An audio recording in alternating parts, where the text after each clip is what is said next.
மாவட்டம் வேதாரண்யத்தில் கோவில் நிலத்தில் குடியிருப்பவர்களுக்கு பட்டா வழங்க கோரியும் குத்தகைதாரர்களை வாடகைதாரர்களாக மாற்றியதை கண்டித்தும் கண்டன பேரணி நடைபெற்றது.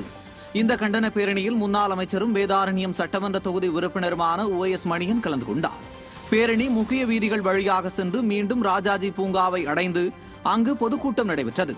இந்த பொதுக்கூட்டத்தில் அதிமுக மாவட்ட கவுன்சிலர், மேற்கு ஒன்றிய கழக செயலாளர் சுப்பையன், மாநில ஒருங்கிணைப்பாளர் கருணாமூர்த்தி, மாநில விவசாய அணி பார்த்தசாரதி, முன்னாள் பாராளுமன்ற உறுப்பினர் PV ராஜேந்திரன், தமிழக விவசாயிகள் பாதுகாப்பு சங்கம் வழக்கறிஞர் ஈசன் முருகசாமி, இணை ஒருங்கிணைப்பாளர் S பாஸ்கரன் உள்ளிட்ட பலர் கலந்து கொண்டு உரையாற்றினர். காவிரியில் ஒகேனக்கல் அருகே ராசிமணல் அணை கட்ட சட்டமன்றத்தில் தீர்மானம் நிறைவேற்றியும் விடிய அரசு எந்த நடவடிக்கையும் எடுக்கவில்லை என விவசாயிகள் சங்க ஒருங்கிணைப்பு குழு தலைவர் PR பாண்டியன் குற்றம் சாட்டினார். தருமபுரி மாவட்டம் சாமியாபுரம் கூட்ரோட்டில் மகளிர் குழுவுக்கான ஆலோசனை கூட்டத்தில் கலந்து கொண்டு இப்பகுதியில் விவசாய உற்பத்தி பொருட்களை ஏற்றி செல்ல தார் சாலை இல்லை எனவும் பாலுக்கு உரிய விலை கிடைப்பதில்லை எனவும் குற்றம் சாட்டினார். ராசி மணல் அணை கட்டினால் இப்பகுதியில் நீர்மட்டம் உயரும் எனவும் மேகதாதுவில் அணை கட்டினால் தமிழகம் அழியும் என்றார். வனவிலங்கு பாதுகாப்பு சட்டத்தின் கீழ் விவசாயிகள் மீது வழக்கு போடுவது ஏற்கத்தக்கது அல்ல என்றும் குற்றம் சாட்டினார். சென்னை மாநகரம் முழுவதும் விளம்பர மாடல் திமுக அரசு வைத்துள்ள ஜீரோ இஸ் குட் என விளம்பர பதாகைகள் மக்களை ஏமாற்றும் செயல் என வாகன ஓட்டிகள் குற்றம் சாட்டுகின்றனர். நகரின் பல பகுதிகளில் சாலைகள் குண்டும் குழியுமாக இருப்பதாலும் முறையான வடிகால் வசதியின்றி சாலைகளில் தேங்கியுள்ள நீராலும் மாநகராட்சியினர் தோண்டியுள்ள பள்ளங்களினாலும் அதிக விபத்துகள் ஏற்படுகின்றன.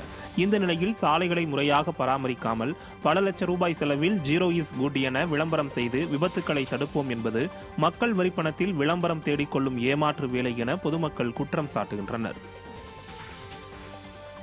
ஜீரோ வச்சா அது போர்டு வச்சா ஆக்சிடென்ட் ஆகாமல் இருக்குமா? நம்ம கரெக்டாக ஓட்டிகிட்டு போனால் அந்த 2 வீலர்ஸ்க்கு கரெக்டாக அந்த சிக்னல் ப்ராப்பராக நிப்பாட்டினா கரெக்டாக இருக்கும்.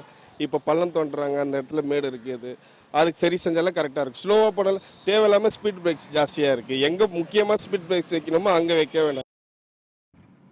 சென்னை அண்ணா சாலை அருகே உள்ள திருவிக்க சாலையில் கழிவுநீர் தேங்கி போக்குவரத்து பாதிக்கப்பட்டுள்ளதாக வாகன ஓட்டிகள் குற்றம் சாட்டுகின்றனர்.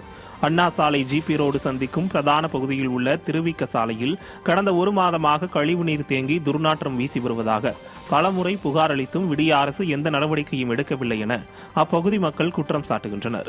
மாநகராட்சியின் அலட்சிய போக்கால் சுகாதார சீர்கேடு அடைந்து நோய் தொற்று அபாயம் ஏற்பட்டுள்ளது. சாலைகளில் தேங்கியுள்ள கழிவுநீரால் வாகன ஓட்டிகள் சிரமம் அடைகின்றனர்.